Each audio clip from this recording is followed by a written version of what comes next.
Perfect.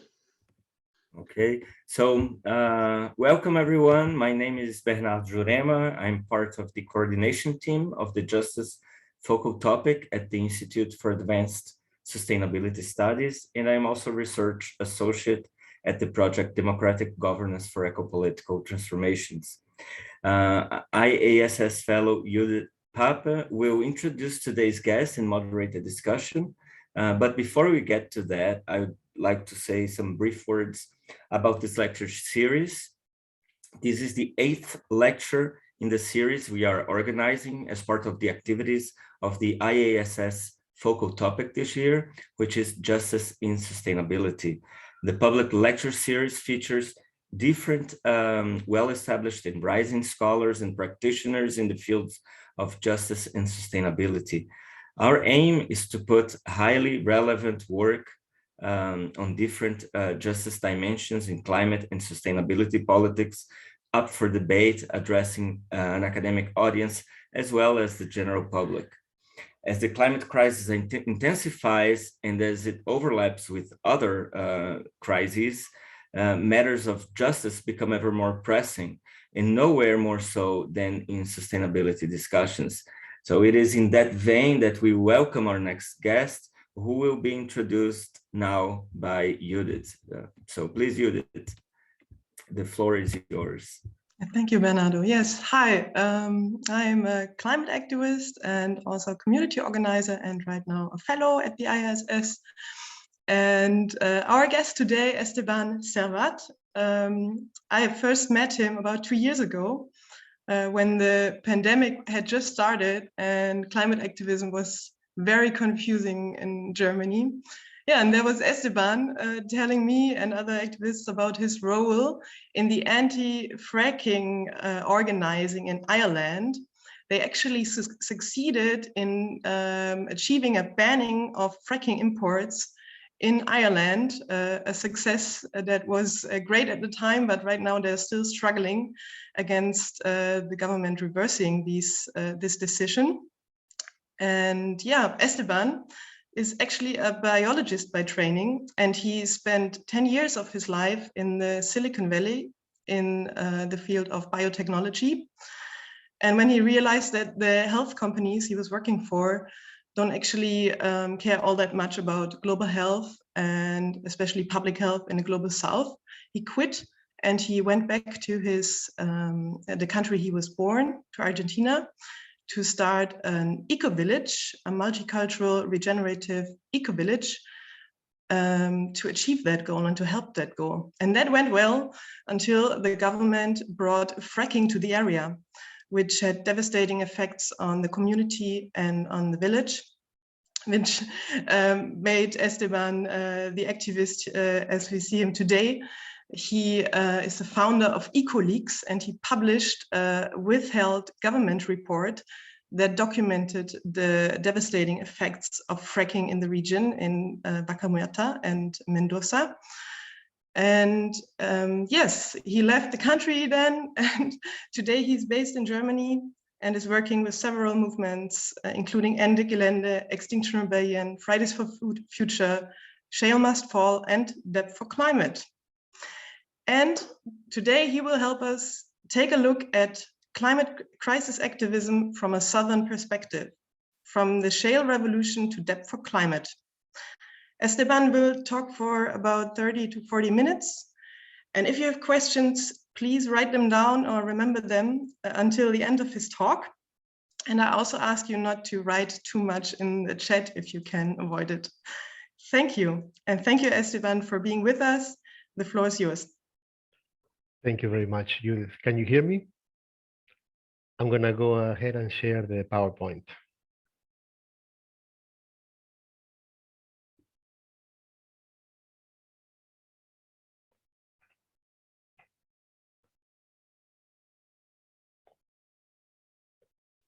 There you go. Can you see it now? Full screen? Nice. Thank you for inviting me, Bernardo and everyone, and Judith for facilitating this talk. I'm going to try to get through a lot of content in 40 minutes, so I will run over some slides that deserve more attention, but I'm going to offer you this PowerPoint with links to each of the graphs that I will show you. Thank you for the introduction, Judith. I am currently based in Berlin, but since I arrived 3 years ago, I've been trying to focus the climate movement in looking at the global south, looking at justice, breaking out of Eurocentrism, because I think that Eurocentrism is one of the greatest evils in the climate movement and in the climate crisis that we need to break out of if we really are to have a chance at achieving anything at all beyond papers, beyond academia, beyond just talking. We need real action on the streets, and that's what we are building. So as Judith was telling you, I'm a scientist. Let me pass the slides. I moved to the west side of Argentina, where we were beginning to build a self-sustainable community, trying to do something good locally, reducing our own carbon footprint, using permaculture, organic farming, and sustainable architecture to build a community that could actually have a positive effect locally. It just so happened that this area is part of the world's second largest shale gas basin and fourth largest shale oil basin, known as Vaca Muerta. It's about the size of Belgium and is one of many carbon bombs for the planet. Carbon bombs that are pretty much completely neglected by the official narrative of governments in Europe and the global north when they signed the Paris Agreement, when they signed the Global Methane Pledge, and which go in the complete opposite direction of all the climate commitments, rendering them impossible to fulfill. So not only that, the companies exploiting Vaca Muerta, as well as many of the other carbon and methane bombs around the world, are in a large proportion global north multinational companies, as is the case of Shell in Vaca Muerta, BP, Equinor, Total, Wintershall, by the way, the largest fossil fuel company of Germany, in case you haven't heard of it. So what I will tell you is the story of fighting fracking, the resistance that we built, which, as Judith said, we leaked a secret document which helped build a mass movement in the province of Mendoza, which was the latest frontier of the expansion of fracking in Vaca Muerta. And this really led to a lot of persecution, death threats, jailing of other comrades. And in my case, I became the person of Argentina with the largest number of criminal cases than anyone else, all fabricated, of course, by the government, which is just a tool of the companies in silencing the land and water defendants around the world. So I really want to focus on the power and the potential that there is with activism in Europe, because here you have all these privileges where they don't kill you for going on the streets or blocking a road. And it's really important that this privilege can be put to good use by really reaching out and building international solidarity with the people that are really fighting at the front lines to defend the planet, and who are really fighting at the cutting edge of the climate fight, which are the frontliners of the world that are being sacrificed before our eyes today, and they're going unnoticed too often. Sorry, the keyword is not working for this. So I think I don't need to explain in detail how fracking works, but it's enough to say that there is good reasons fracking is not allowed in most of Western Europe. Fracking is one of the most extreme forms of energy extraction that reflects really the greed and to what length is mankind willing to go to extract up to the last drop of oil and gas from the bottom of the pot, scratching the bottom of the pot of the earth, as if it wasn't enough that we were supposed to reach a peak oil moment a few years ago, so that oil would be declining and going up in price, so renewable energies would be more attractive for investment. Fracking was developed in the late 2000s in the US, which is a combination of hydraulic fracturing and horizontal drilling, which enables the companies to tap into priorly unavailable reserves. These reserves are huge. And this is really important to highlight.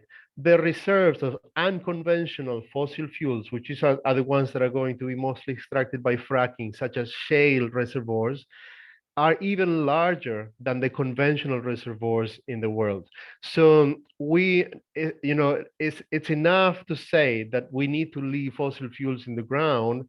It's even more urgent to say that unconventional fossil fuels should not be developed. We need to go, this is going in the exact opposite direction. And at a local level, besides the climate consequences that I will show you later, at a local level, it causes extreme devastation to the water sources, contaminating the underground aquifers, the soil, the air, the health of animals and the people, causing leukemia, a number of illnesses. And of course, as I said, this is not allowed here, but Europe, in a way, is outsourcing it to the rest of the world, doing it to us. Your companies, the companies from Europe, from Germany, are leading the way in this destruction in order to extract oil and gas, especially gas, to get LNG, which is what now we're hearing a lot, is becoming a mainstream thing. And it's really important for me to tell you what this LNG is really about, and it's not a transition fuel. So the shale revolution, this talk is titled From the Shale Revolution to Death for Climate, and you will see the reason for this as I go forward. But the shale revolution that I said started in the late 2000s has enabled this capacity to extract shale gas and oil. You can see this graph from the United States Energy Agency as an official graph, where you can see as time passes and the conventional reservoirs are depleted, the unconventionals are growing exponentially. So in the coming years, most of the gas and oil that will come out of the world will be more and more coming from unconventional sources. This is what allowed the US to go from a net importer of energy to becoming self-sufficient in terms of energy and a superpower in terms of energy exports. Now, the US is becoming the largest exporter of LNG globally. And Trump actually put it into words during his government. He said, we are going to dominate the world with American energy. It's called a doctrine that is called American energy dominance. I would like to encourage everyone to Google to learn more about this insane branch of American imperialism, nothing less. And Europe, unfortunately, is playing into the hands of this, they're going from Russia to the US, pendling between empires rather than putting their money where their mouth is and actually financing a transition on time, which they haven't done. And that's why Putin now has so much power to blackmail Germany with gas. But the way out is not through LNG. This is also another graph to show in general terms how unconventionals are becoming the largest proportion of extracted fossil fuels over time as conventional sources get depleted. Now, liquefied natural gas, as I said, is extracted, oftentimes, as in the case of Argentina, through fracking. Then this gas can be compressed 600 times and frozen to minus 160 degrees Celsius so that it can be loaded into these huge transoceanic ships that will bring the LNG from the Americas, let's say, to Europe. It's important to add that these ships are extremely, they contaminate a lot, they use very heavy fuels, and they add a very significant amount of carbon footprint to the fossil fuel, which is already highly contaminating. So this is a graph also from the US Energy Agency that shows the currently discovered shale reservoirs in the world. There's many more. The darker blue are currently in production, and the lighter blue are potential new frontier. You can see Argentina is considered a new frontier. It's not even at full force development yet. But this shows you how many, trillion cubic feet of gas and barrels of oil each of these reserves have. And when you take that into account, there is no planet that can take this. And these major bombs, climate bombs, are not being addressed at COP. They are not being addressed by the IPCC directly. They are not being addressed by the climate commitments of the Paris Agreement or the Global Methane Pledge. And this is why I want to make my case here that we need to move beyond. And I come from science, so I come also from the academic world, but I realize that only power from the streets will build the necessary power that we need to actually shift the balance before it's too late. And academics and science, we have a really important role to play in that aspect as well, but it must be in coordination with a strong global movement that can bring all of these things into the agenda. And that's what we are trying to build. So this is just from the BBC News that shale gas is actually worse than coal for the climate. You may be surprised. Some of you may have heard that LNG and gas is a transition fuel, but nothing could be farther from the truth. Gas is made up of methane. Methane is 87 times worse than CO2 in its global warming potential over the first 20-year period in the atmosphere. And this is from a groundbreaking study that was published in 2019 by Dr. Howard and his team from Cornell University in the US. And he's a leading methane expert globally, which showed that nearly half of all increased methane emissions globally could be coming from the advancing of fracking. And that's from the fossil fuel industry, or more than 1/3 of the total increase when you take into account all sources. This is by far underreported in the media. Few people even heard of it, but it's a really important data to know when we know that methane is actually, the IPCC in its latest report has been asking for urgent methane cuts. Yet, as I said earlier, governments are going into the opposite direction and the multinational companies from these places such as Germany. So it's up to us to change this.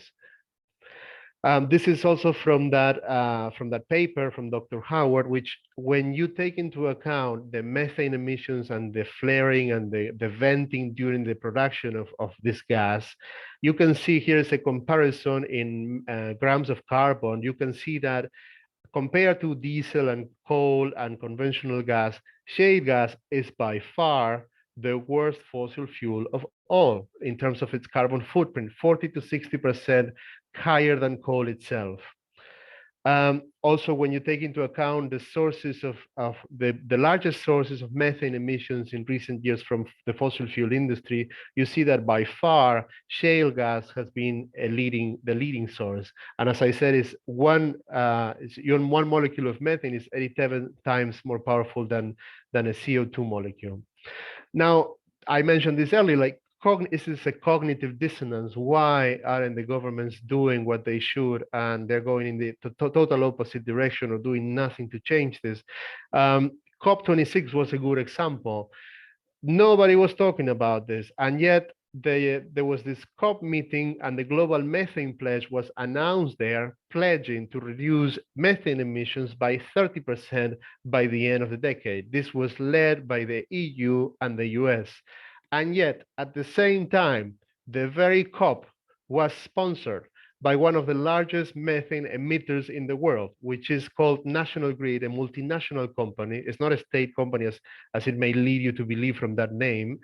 And a few days before COP, as you can see on the right side of the screen, there was this leak or this article that showed that National Grid infrastructure across the UK is leaking methane everywhere. So this was a scandal, but by far it didn't reach anyone really.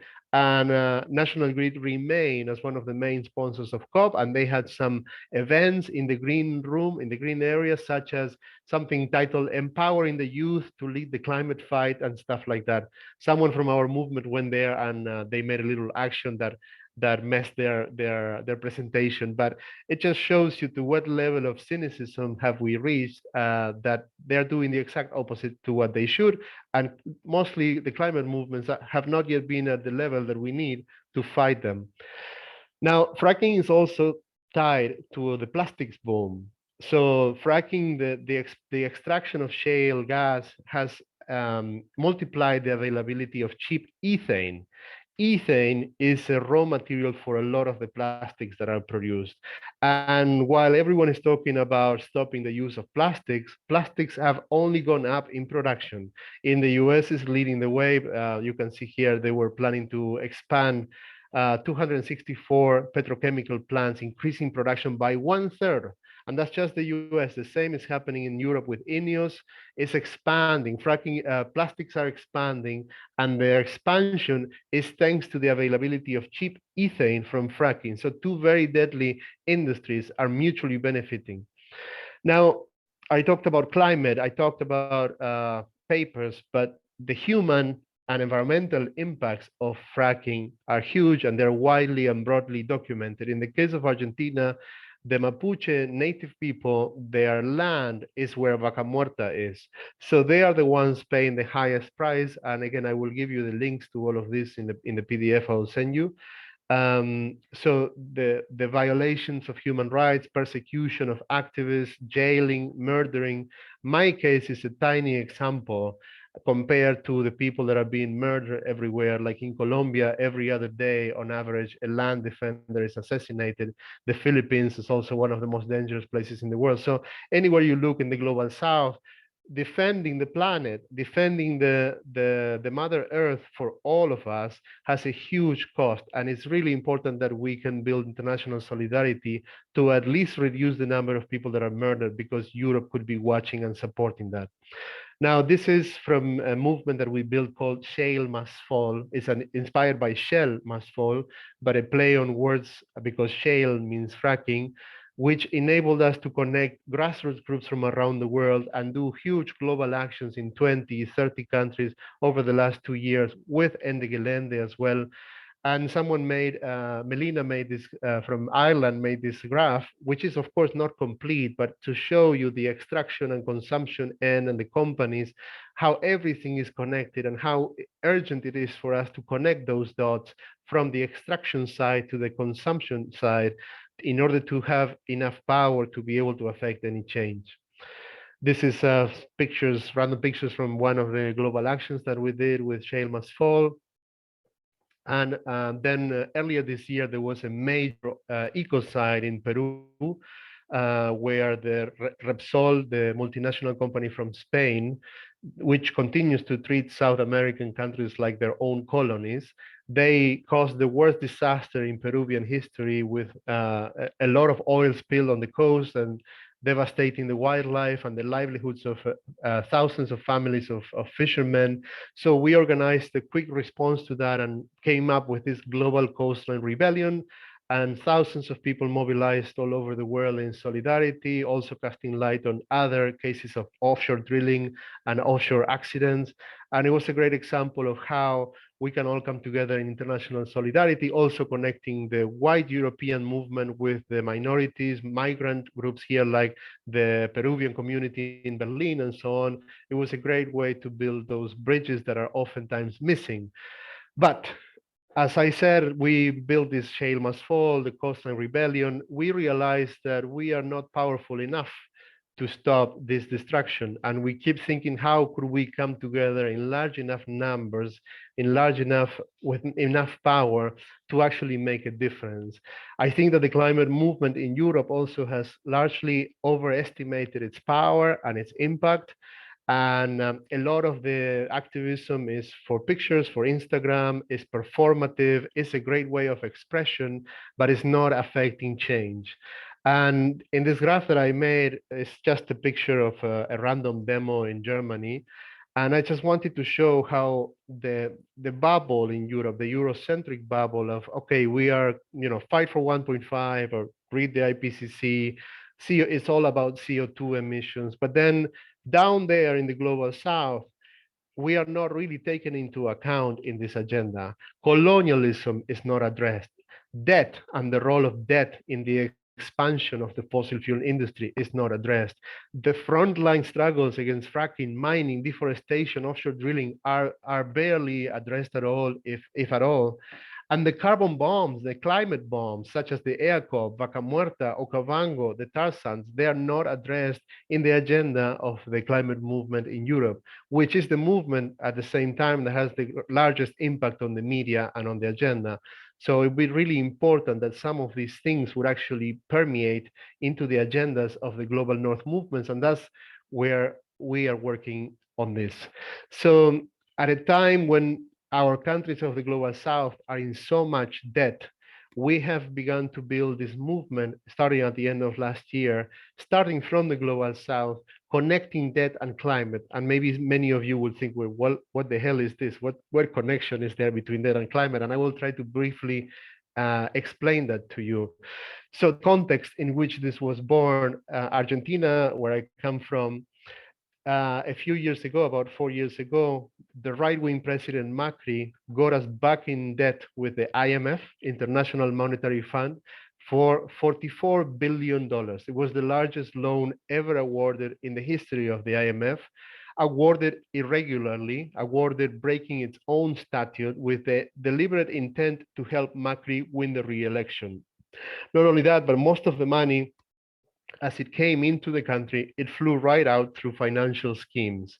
So this didn't benefit anyone in Argentina.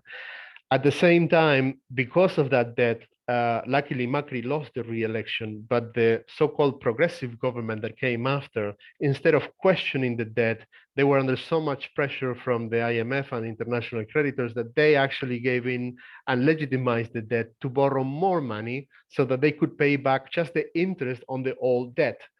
So this is just one example of many. You could look at Sri Lanka, Zambia, a lot of countries that are in so much debt that they cannot even afford hospitals, education, food, jobs for their people. So it is utterly unbelievable that anyone in the world, especially the governments of Europe, could believe anything that they are signing with their counterparts of the global south in terms of energy transition. There is no way any country in the global south could afford any energy transition while we are busy paying 50 cents out of every dollar we make, or 80 cents, or even more, to the IMF, to the World Bank, to these international financial institutions that are also a well-known mechanism of colonialism called debt trap diplomacy. So that's what I want to address here today.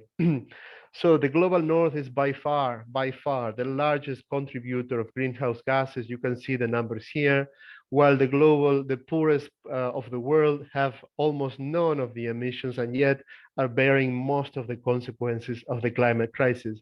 This injustice we cannot allow this injustice to continue, and we cannot allow the global north governments to pretend to be blind to this reality, which they enforce every day, because they have the power of debt cancellation. They have the power to lift the knee off the neck of the global south. But of course, they don't want to do that because that's what made Europe Europe.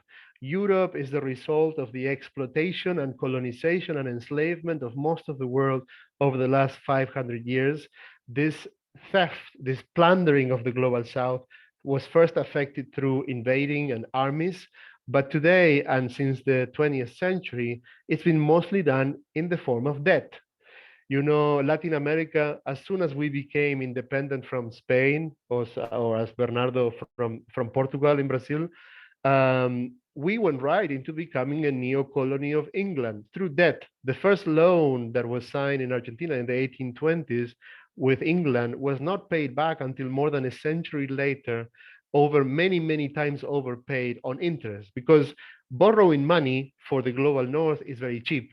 Germany, the US, UK, they can borrow money at extremely low interest rates.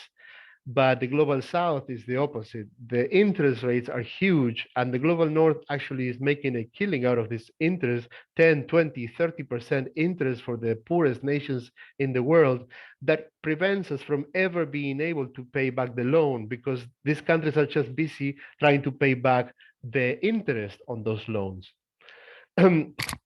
So we need to address something in Europe that is completely or mostly out of the debate, especially in the climate movement until now, and that is the climate debt.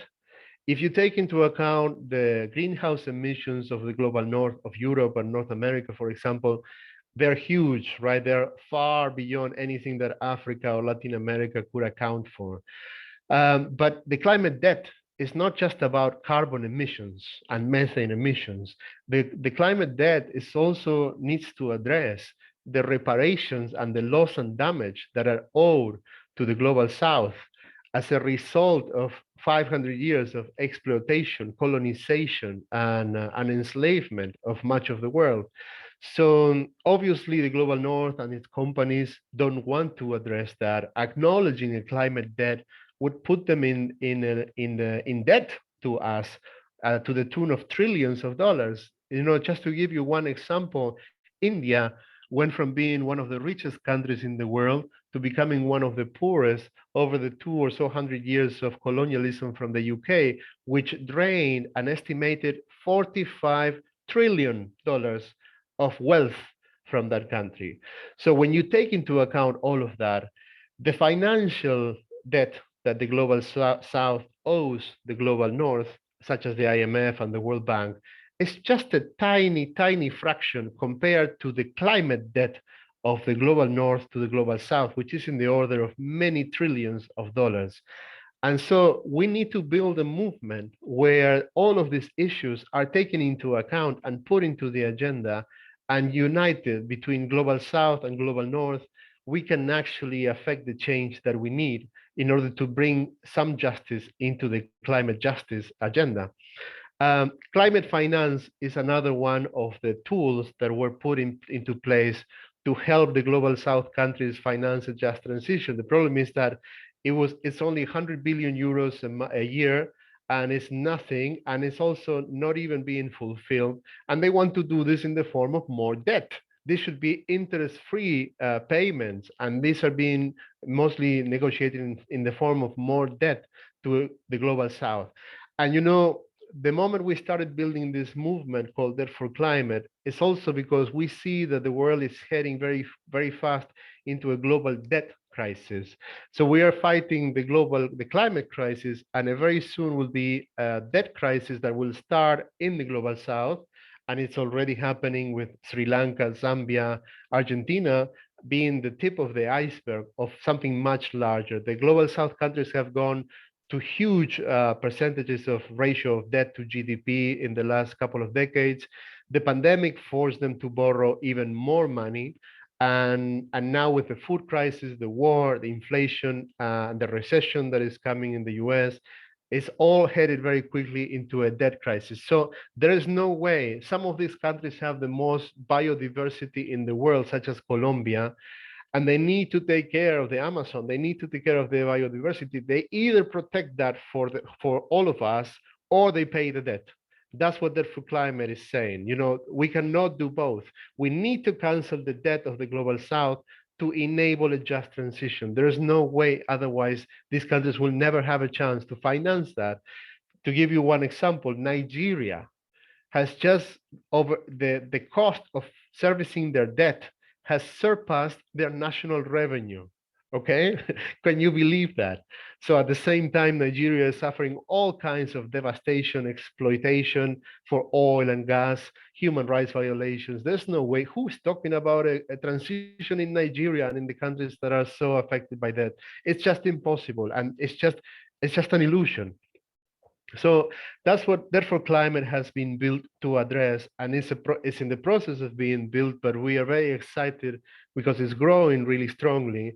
And as much as I said that we need to connect between the global south and the global north, it is urgent that we also break out of the bubble of climate activism. We have seen that it's not enough. Fridays for Future is not enough. Extinction Rebellion, Ende Gelände, they don't have enough power in and of themselves, especially if they are separate from one another, to affect any real change other than symbolic performances and getting a few things on the media, which is extremely important because in the global south, we cannot even do that. But we need to connect to the working class of the world. We need the workers, not only because there is no climate justice without social justice, but also because the workers of the world are the experts in struggles. They are the experts. We owe most of our social and civil rights to the struggles of the workers over the last century. So the workers of the world, especially in the global south, they have survived genocides, dictatorships, neoliberal governments that try to break down their capacity to unionize and act together. But that capacity to organize and unionize is exactly what allows them, whenever they have to fight for their rights or for their salaries, they can paralyze an economy.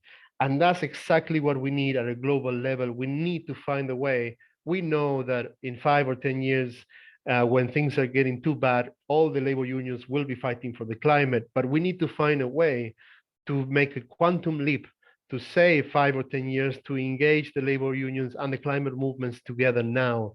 And Debt for Climate is one way to do that. When you go to the global south, workers are very pragmatic. They're focused on very immediate needs for survival, for food, for jobs, for education, for healthcare. And they see the climate crisis. Many of them support the fight, but that doesn't mean they're going to mobilize by the thousands or by the millions to strike for you.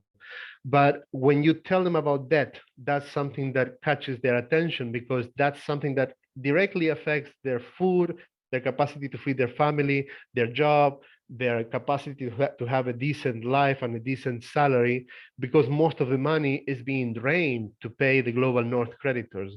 So by connecting debt and climate, we have been able to bring thousands of workers to the streets. And I hope I'll have enough time to show you a 4-minute video from the first global action we did, which was during the G7.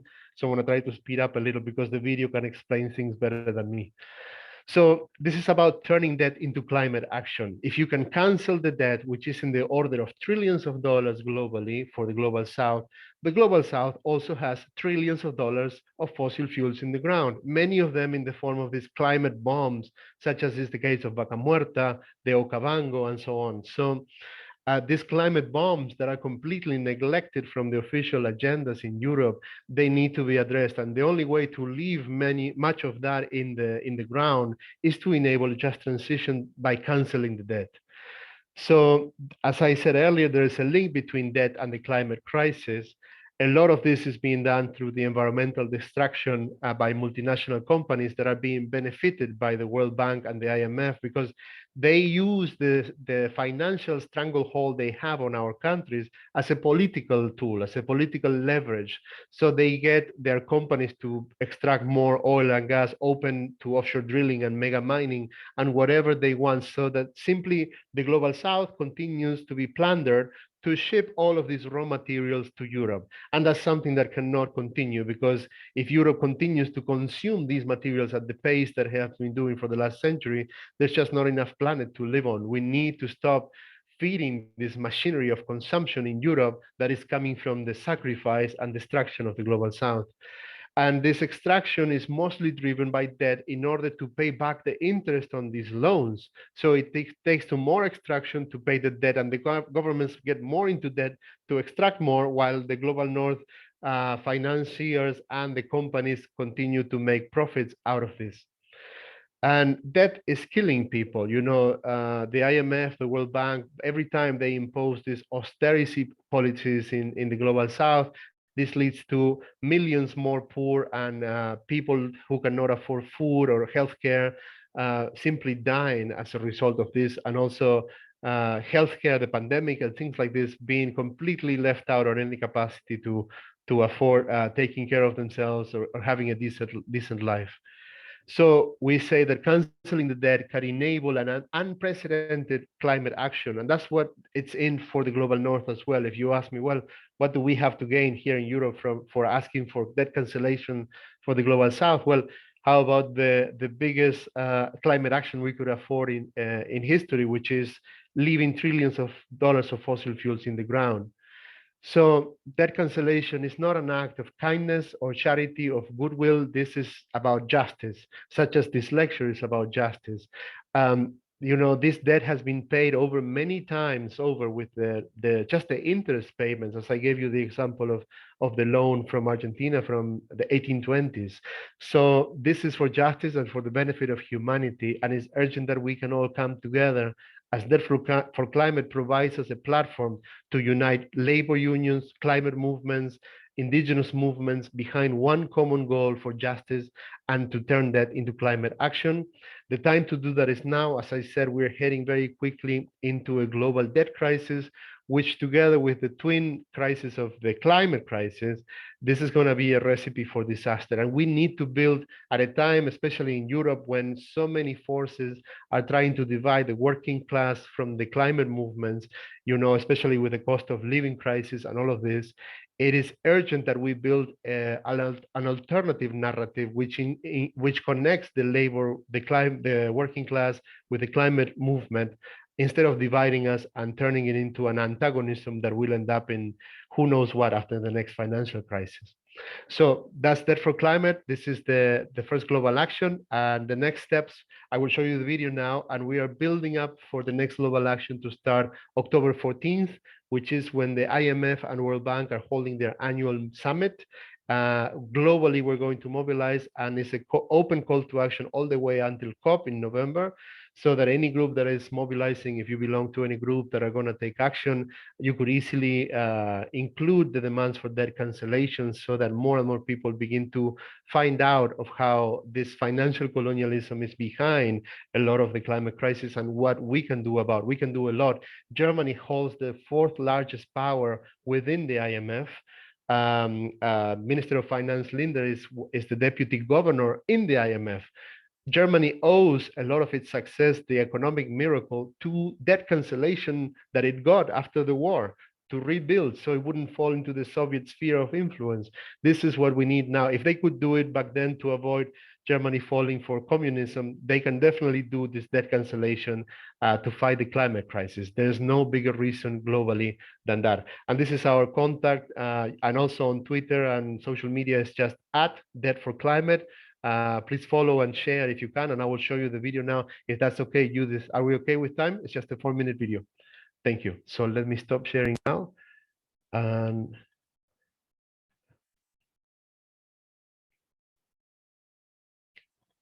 let me know if the sound doesn't work or anything doesn't.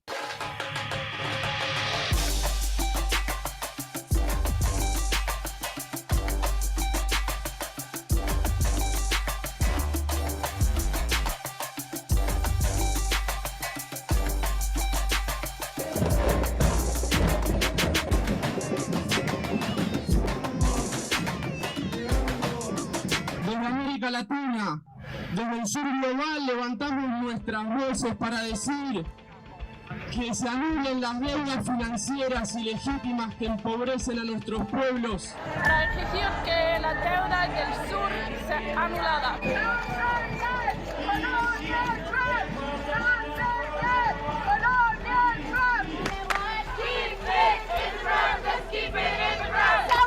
And we have found a way that we can connect the workers with the climate and social movements of the world.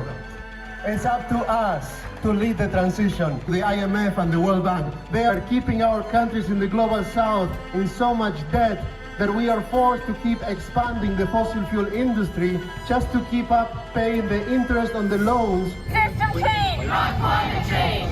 System change, not climate change.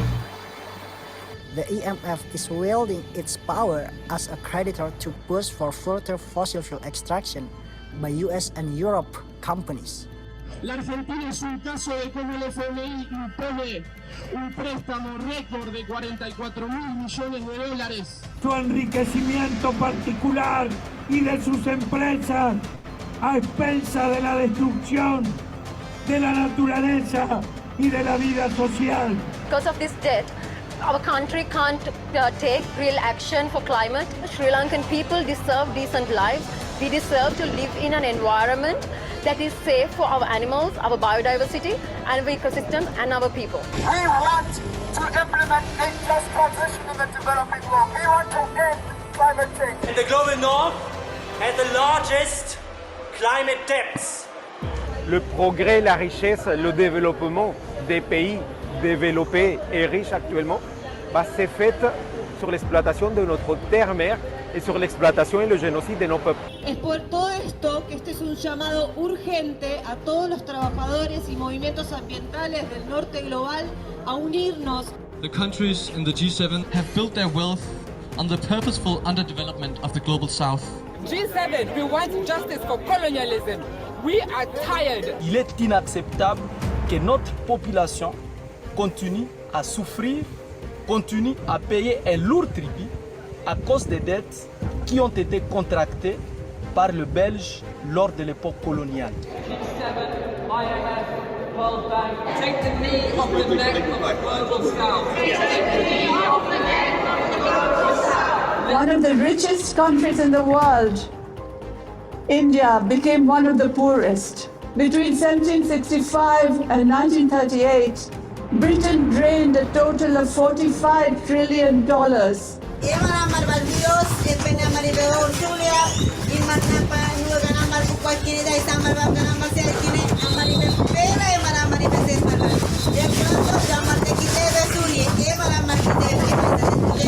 Por eso la importancia, compañeros, de unirnos en organizaciones con el protagonismo de los trabajadores en esta lucha ambiental de América Latina, de África, de Europa, de Estados Unidos, del sudeste asiático, con un único lema: la deuda es con los pueblos y con la naturaleza.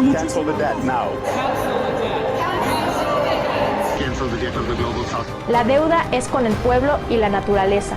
Turn debt into climate action. Turn debt into climate action. Turn debt into climate action. Climate justice now.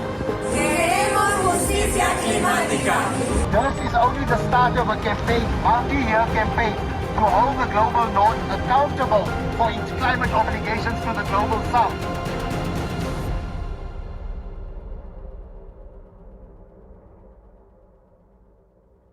That's all. Thank you very much. Wow, thank you, Esteban, for this timely lecture and the insights to the connections of extraction and consumption that are spanning all around the globe, and also to the power relations that drive the crises, and also for the call to action that I heard very clearly to everybody, especially also in the global north.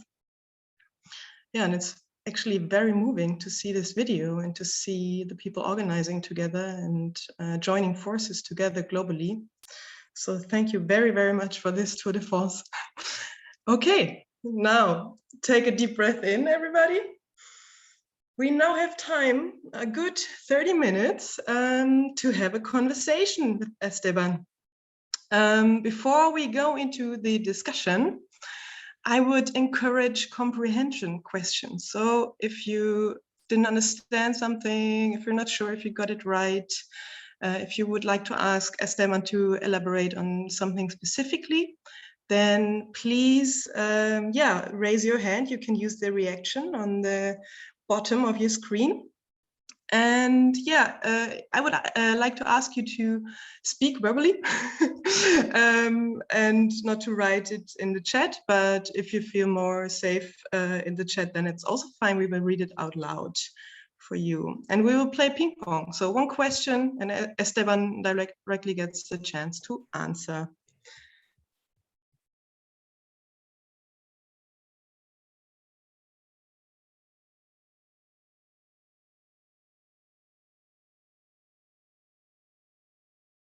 Yes, Diego.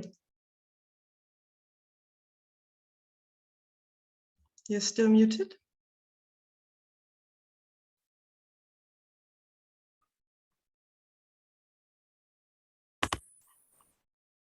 Oh, it's okay. You can hear me, right? Okay. Thank you so much, Esteban, for your presentation. I'm not so much. I don't know so much related on your presentation, but what grasped my attention and what I'd like to know a bit more, if you maybe comment a bit more, if there is in some regulation, international regulation about drilling techniques and how these multinational companies can operate, and if there are guidelines which are, let's say, climate friendly or in a way protected in order to mitigate damage on the environment. Thank you again. Thank you, Diego. Unfortunately not.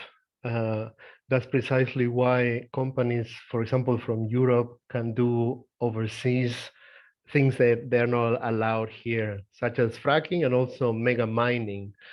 It would be really important to hold them accountable and to create a framework for that. There's been some attempts in Switzerland. They had a referendum last year, I think, where they voted on holding their own companies accountable for their operations overseas. There's also, they lost by a very narrow margin and with heavy propaganda from the government and the companies to not have that vote say yes. And there's also in Germany and in Europe, the campaign for ecocide, to make ecocide a crime against peace. And if this could be approved at a national level, international level, we could have a tool to hold them accountable, to prevent that from happening. But for now, every country is sovereign, but they are sovereign in paper. they're really deregulating any environmental restrictions to implement fracking or whatever they need to implement to extract more resources from our lands.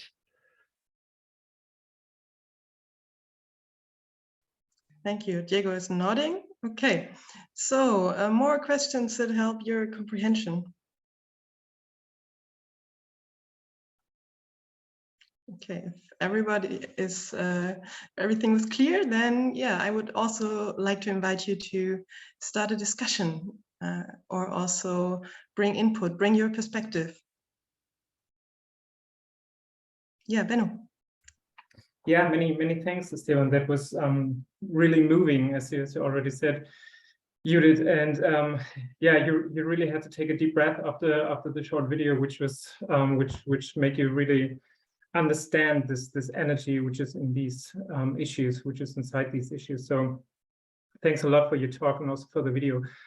My question concerns a little bit the issue of how to build a global movement, which was also some sort of your main argument in your talk.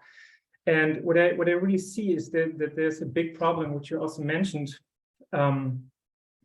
You also mentioned it in terms of urgent needs of the working force. And as I guess you already know, here in Germany, the discussion is very a lot about prices, gas prices, and so on and so on.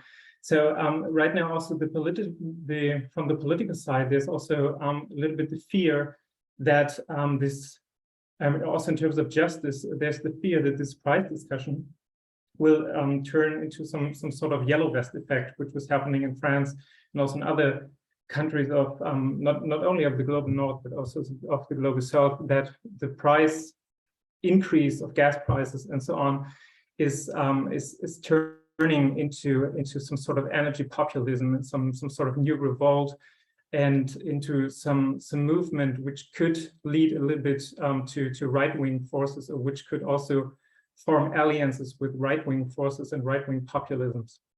So I see that there's still a big problem of building this sort of global movement, because there's still this risk of energy populism.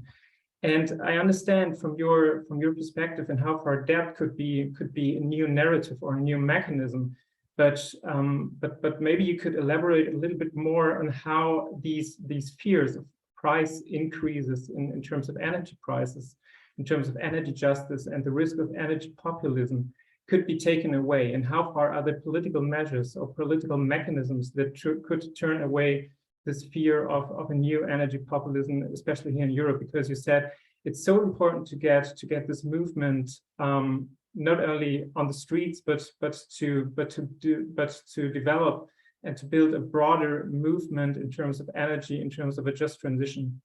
And so right now I don't really see it. I understand your argument with debt, but how can you connect this mechanism of canceling debt with the anxiety of the working force and of other people that are not earning so much money in terms of gas prices, energy prices, and so on? So I think this is a big issue, and this was also your main argument, but I didn't really get it, how to connect and how to build up the movement. So thanks again. Thank you, Benno. That's a very important point. That's the million-dollar question. How can we bring the working class of Europe into the climate fight? That's the question everyone has been asking themselves in the climate movement. And just as I was criticizing Eurocentrism, Debt for Climate, in my view, we are also global South-centric for once. So we have been focused on how can we get moving? How can we break this inertia and begin to build a bridge anywhere in the world between workers and the climate activists? And we found that that is the narrative that works in the global South because of the reasons that I gave before. Now the situation in the global North, in Europe, is very different, but not completely different, because if you look at the periphery of Europe, Greece, Portugal, Spain, Serbia, Romania, they're heavily indebted, and also they're quite affected by the climate crisis. So that's a place where this could find some resonance when you address the topic of debt. Now, to your other question is, I think initiatives like the Don't Pay campaign in the UK could be very powerful, where you, in a way, what are we saying for the Global South about this debt is don't pay the debt, because how are we going to make this possible? I think how we'll make it possible is we need to build mass mobilization on the streets, force our own governments to the table, because don't assume that the Global South governments are necessarily on the right side on this. Many of them are put there by these companies and by the lenders or by the, their finance to be colonial middlemen. So we need to pressure first from within our own governments with the support in the centers of power in the global north in order to get this negotiation going. And then maybe we could have a mass defaulting on the debt, not one country, but actually 20 countries together. Like Thomas Sankara called for a united front against debt from the global south. I also meant to say that his assassination, he was assassinated shortly after calling for that. And he said, unless we build that front, I will not be alive to the next meeting. And that was the case. And his assassination in October 15th is the 35th anniversary of his killing. And that's also why we're mobilizing in his memory. And so we need to build a united front against debt. And in the end, default and force the IMF and the World Bank to the table. The Don't Pay campaign in the UK is kind of, it's also about withholding your payment as an act of power. Debt disobedience, payment disobedience. Maybe there is something to explore there that maybe I can pose that question to you in Europe to find ways through that where we can all come together in refusing to pay, and the global global south demands and the global north working class could be united behind that call. But besides that, one more concrete answer to you is this. Not only is this campaign going to provide climate action by canceling the debt of the global south, so that will benefit the whole world. And many workers understand that climate action is needed. More and more places are flooded. Italy, France, they're running out of Germany, the rivers are drying up. So the workers get that as well. But also we can tell the workers in Europe, this is one campaign that is not going to make this happen at your expense. This is one campaign that is not targeting you, because they see, or they are being led to think that the climate movement is against them. And it's extremely important that we, with the Debt for Climate, we're climbing one ladder higher. Instead of fighting just the oil or the fracking or the mining, we're going up to the financial that is keeping that happening. So by enabling this, it's not going to affect their well-being and their job directly. This is something that I think not many campaigns and movements can tell the working class in Europe. And maybe, of course, that's not enough. Maybe it's a good way to start building a bridge before they antagonize them even more from one another,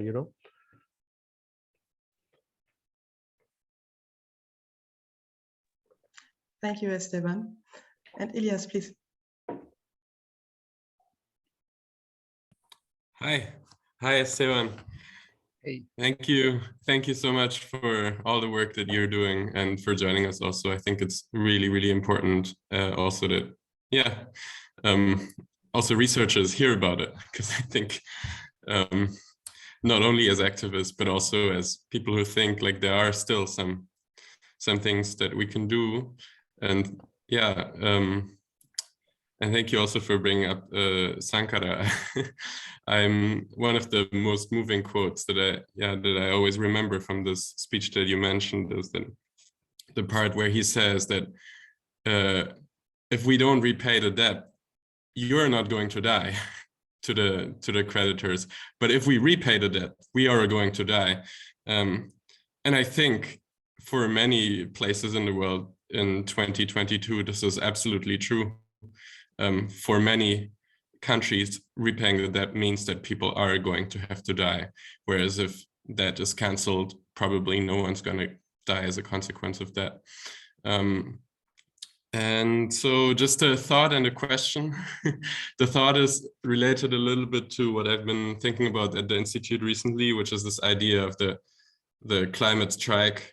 Since you also mentioned that, I mean, one of the reasons that we need a broader and also a working class climate movement is because it has the ability to paralyze an economy, and it has the ability to interfere with capital accumulation. So far, even on the biggest climate strike, Shale can continue to operate, and Wintershall can continue to operate. So we need to find a kind of arrangement where we really bother these companies more. And I'm wondering if, in the end, perhaps this could also be a way to rethink this idea of the climate strike, which is a very interesting concept. And I don't think it's an accident that the student movement also chose to use this term. And I think it has a lot of potential because, of course, the climate strike is an allusion to the labor strike. And the question is perhaps a bit more easy. I'm wondering about Berlin, if there are any plans for October, and if you could share a bit more for all of us who are in the area and maybe would want to get involved as well. Yes, thank you, Elias. I think, we need to target the companies.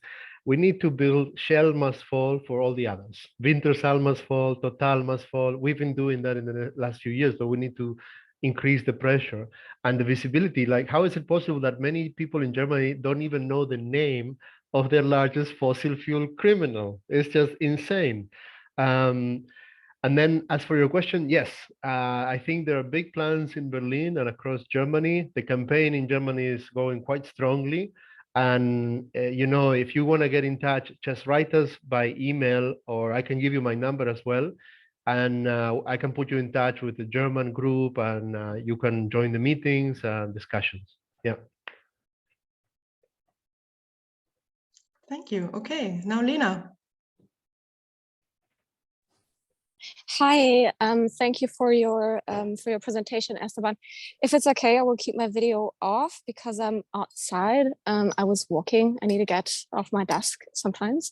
I have a terminological question and then a comment which also leads to a question, I guess. I was wondering, could you explain a little more about the difference between terms like climate debt and maybe colonial reparations in terms of money, in terms of maybe also ecological reparations, because all of these terms are sort of like floating around, and I would like to know better how to position climate debt as a concept within these various notions. And then I wanted to come back to what Benno said before about how democracies in Europe, unfortunately, are kind of unstable, also in Western Europe. That's what we can see in Germany, but also in France. And then I remember a conversation where Robert Habeck said how important it is to secure the supply of gas for the winter, because otherwise this might lead to dangerous social tensions and instability. So this sort of narrative that now we need to get gas from elsewhere and is sort of driving politics, and which leads to this absurd situation that the state bought, I think it was like 30% of shares from a German gas importer because they are struggling because prices for the import of gas are rising, and they can't pass on the increase in prices to the consumers. So now sort of the German state is reinvesting big time into gas and is buying gas shares, which is the opposite of where we actually want to go. So Esteban, can you sort of contextualize these like complications in the flow of money, these complexities in the flow of investment and debt? Can you somehow contextualize it, or is that like too far of a breach? Also now, some of the richest people and companies in the world seem to, be making more money with the energy transition and with investing into renewables, while sort of extractivist projects are expanding, for example, for lithium. And I can't get my head around what is happening on financial markets. And it's like, this is, maybe you already get where I'm going, so we'll stop now. Thank you, Lena. Yeah, I'm not an economist or an expert on finances myself, but what I see in general is the complete asymmetry of power. The balance is not even. It's like this. You know, you have the corporations and the financial power concentrating all the influence, and the majority of the world, the population that is suffering the consequences of the climate crisis and so on, the 99+% divided, lost, and without power. The campaign is one attempt to bring us together from these different angles to build power. Our stated goal is to build power. This is not about, I keep criticizing the papers, and I know many people here are researchers. I also come from that world, but you know, we can state the truth. We know science is on our side. We know we have we have all on our side, but not except the power. So what we need to study is how to build power. And this is seldom taught to anyone in school. You don't learn that in school or in university. We should learn how politics work, how power works, because that's what is at play with the war in Ukraine, for example. You can see how real power works. You know, Putin cuts the Nord Stream 1 and Germany is screwed. So the reason this is happening is, I think it's a really complicated situation, because Germany cannot all of a sudden just cut everything, obviously, but that's the result of years of inaction that gave Putin all this power to cut the pipeline, so that cut the flow of gas, and then use it as a stranglehold politically on Germany and on Europe.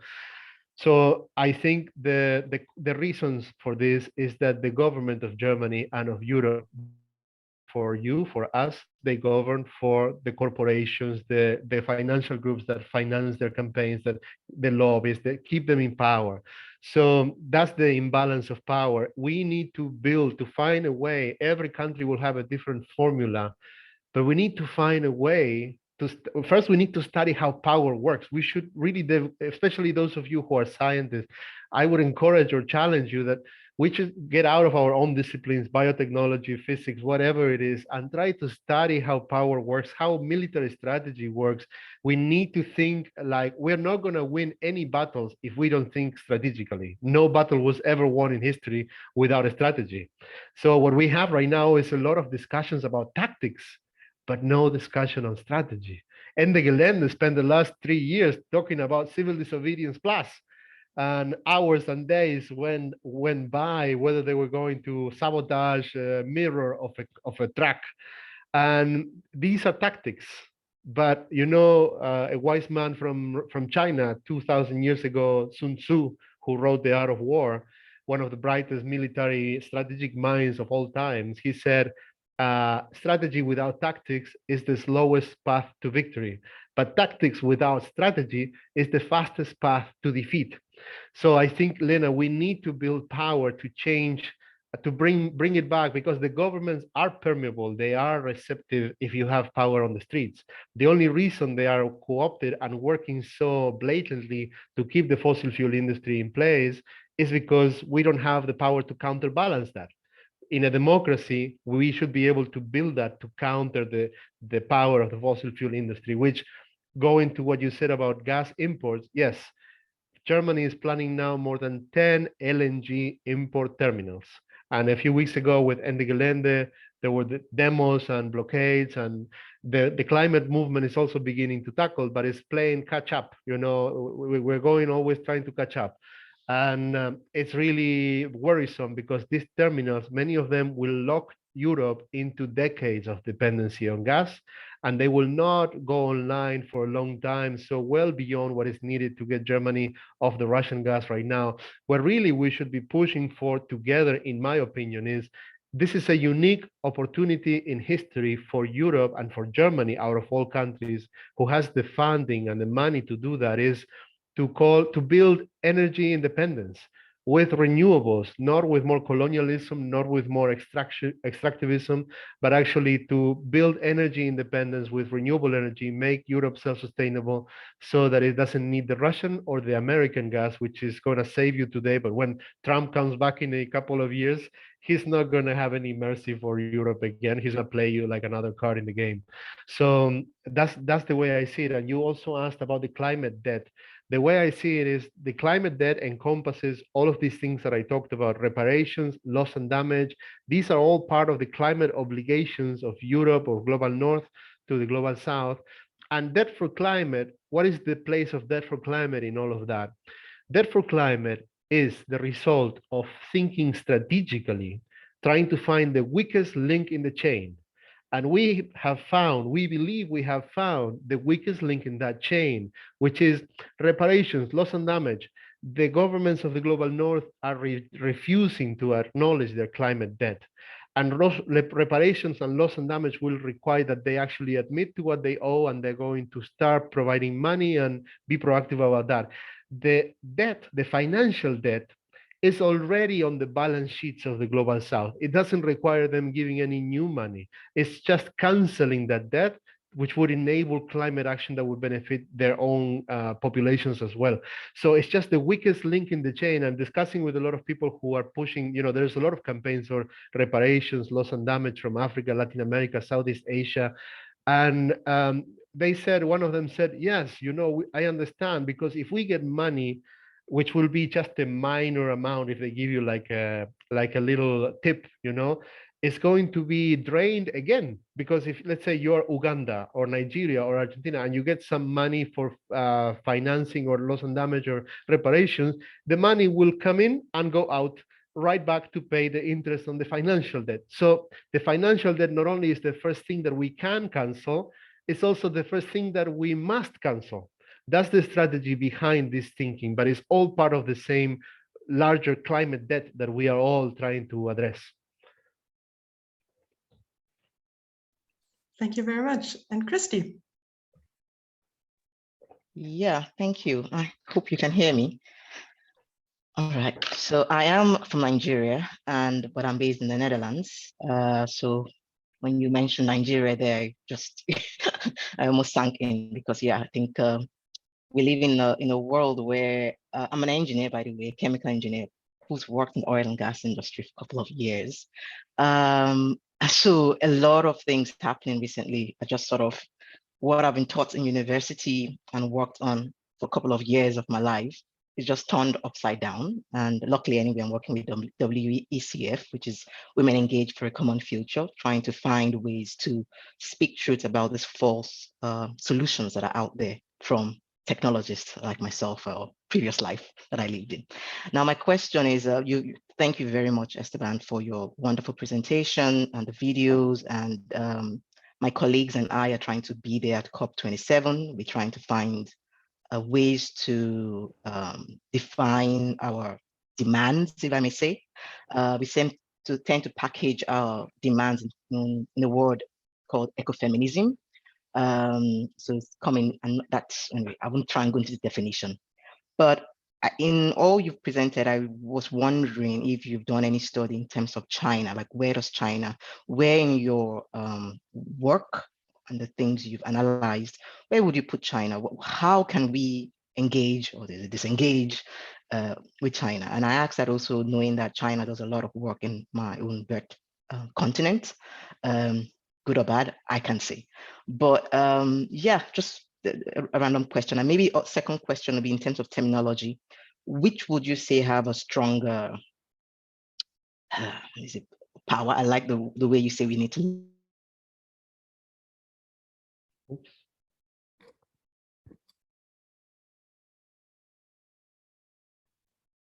Christy's gone for me. Do you hear her? Okay. Let's wait a second. She comes back.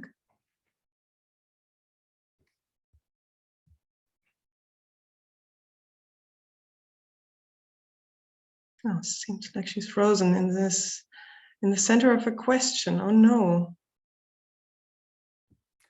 But let me just jump in. I think Esteban got the first question. He can start answering, and if Chrissy comes back, then she can continue her question. The only thing is that I would not be answering it to her. So when she comes in, she will not. Should we try to, if anyone else has a question, and then if she comes back, I can answer her? No, it will be on YouTube. She can watch afterwards. Got you. Okay, yeah. So many groups have been bringing up this topic of China. And of course, we want to target all lenders, private lenders as well, such as BlackRock, China. India is also financing state loaning. And China growingly giving more and more loans, especially in Africa. I think is the same equation, and the only reason that we began targeting. Oh, there she is.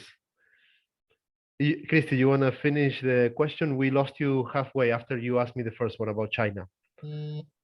Right at power, I think. Well, sorry, I don't know, my internet went bad, but maybe I can just stick with that. I had the second question on which one had more power, loss and damage versus climate debt. That was my second question. You mean more power as a demand? Yeah, because I've been hearing more about loss and damage, and today is more or less the first time I hear climate debt, which kind of speaks to me, but I would love to hear what you think about that. Is it inclusive of, is loss and damage included in climate debt, or is it, what would you say? Yes, okay, so regarding China, I was saying that China obviously is becoming more and more a predominant force in lending, especially in Africa. And we need to address China as much as we need to address private lenders like BlackRock that owns much of the world and much of the sovereign debt of the world. What we found is that why did we start with the IMF, the World Bank? Why did we start with the G7? Well, because the G7, presumably democracies, presumably the ones that would listen to popular uprising and building of power on the streets, is also what we found to be the weakest link in the chain. It would be a lot harder to get BlackRock or China, but that doesn't mean that we must not build that power. But we must also think strategically. Where can we find the focus of our energy to have enough pressure and power when we mobilize globally together with the labor unions and people in the centers of power like Berlin, Zurich, Munich, Brussels, London, Paris? That is exactly the IMF and the World Bank, where still we live in somewhat of a democracy, and activism is possible without killing you, without torturing you, and we can actually get into the media rather than in the case of China, where much of it will be silenced. So it's also part of strategic thinking. And also you have to keep in mind that Europe is still the leading colonial entity of the world. And when you come, I don't know, I cannot speak from Nigeria, but I can speak from Argentina. People look up to Europe. People, whatever happens in Europe can set the trend of the world. You know, if Greta was a girl from Bolivia, Fridays for Future would not have been born out of a demonstration in the parliament, because it would have been silenced. It wouldn't have any impact. Extinction Rebellion in the UK, if something similar was starting in Uruguay or in Nigeria, I doubt that it would become a global movement. This is part of the Eurocentrism that we're talking about. That's where Debt for Climate is breaking that, and we're working together as brothers and sisters, but there's no hierarchy of, oh, it's Europe is going to tell us what to do. No, it's actually the global south is telling the Europeans what to do, and they love it, because then also the Europeans, I feel they have a lot of guilt. A lot of people in the climate movement are good people that are progressive and they understand this already, so they have a lot of white guilt, and guilt can be useful if you transform it into action, but it could be also a very depressing force that prevents action, because they are so worried about what they say, what they don't say, cultural appropriation of this or not that. In the end, they don't do anything because they don't want to appropriate the culture. They don't want to speak for someone else. But this Global South-led campaign is giving the material to the Global North and the mandate and the moral mandate to mobilize for us and for you. So that's where I think we must start with the historically largest colonizing institutions like World Bank, IMF, and Europe. Because if we succeed, which is where we're most likely to find the largest successes is in this struggle, if we succeed in Europe, we will set the trend for the world. And China and other entities will have sooner or later to abide by this, because there will be a global consensus that no climate action, significant climate action globally is possible until you address the debt crisis of the Global South. So that's on one side. And then your other question, the climate debt versus loss and damage. In my mind, they're not different. The climate debt is a big umbrella that encompasses the need for reparations, historic reparations for slavery, colonialism, the loss and damage for the consequences of the climate crisis that the Global North created, and the financial debt that is part of that must be canceled. And I was saying earlier, the financial debt is just the weakest link of that chain where we can make the first victory in order to build a movement that can enforce loss and damage and reparations in a stronger way. Obviously, Therefore Climate unconditionally supports loss and damage and reparations demands. So they are the sister struggles, and it's just one more path to get to the same way, to get the global north to begin to pay their climate debt, which is the overarching umbrella. Thank you. Yeah, and thank you everybody for this exciting discussion. We're coming to a closing soon. But before we do that, Esteban, I would like to ask you, if you like, to give us a little outlook. Is there something you're looking forward to in the next weeks, months? Something you would like to highlight to us? Well, I am very excited, and we're all very excited. The campaign is popping up everywhere. And in Europe, where the centers of power like Therefore Climate Switzerland, Germany, Finland, France, England. So this gives us hope, because if we feel that the global north and Washington, D.C., like the people in the centers of power that have the proximity to power, they have our back. The people, our people, and the workers in the global south it has a reinforcement effect. It has a psychological effect that is inspiring, it will get even more people to the streets. And what excites me the most is that we are going through all these barriers that divide us: race, class, geography, country, nationalities, and language. And we are coming together as a common force, as brothers and sisters. That is, people talk about system change and capitalism, that we need to address the climate crisis, we need system change, of course, but I have never really heard anyone talk much more than that. So what we are trying to do is something very concrete in that direction, because if you can undermine the foundation of colonialism is the foundation of capitalism. If you can remove this financial colonialism, which is the colonialism of today, because they don't necessarily invade you with armies anymore, but if you can remove this debt, not only will you achieve unprecedented climate action, but you will enable the global south countries to afford to have some kind of improvement for their people, for food, for education, for healthcare, things that are currently not possible. So that's what's really exciting. I think this campaign is revolutionary, and I'm really glad to be part of it. And I hope that all of you will also join us, and that I will see you on the streets. Well, thank you so much, Esteban, for this very informative and also inspiring talk and a call to action. I'm sure everyone has learned a lot and also will take a lot from this. So thank you so much for having joined us. Thank you for everyone who joined us here. We will make this video available on YouTube later. Just before I let you go, the next lecture will take place on September 26th at 12 noon online via Zoom with Frank Bierman from Utrecht University, and it will be on solar geoengineering as a false climate policy solution. So please look up on our website for information on how to sign up and subscribe to our newsletter. You can also follow us on Twitter at justice_IASS. Thank you very much, everyone. Thank you again, Esteban. Thank you, Judith, and see you in September.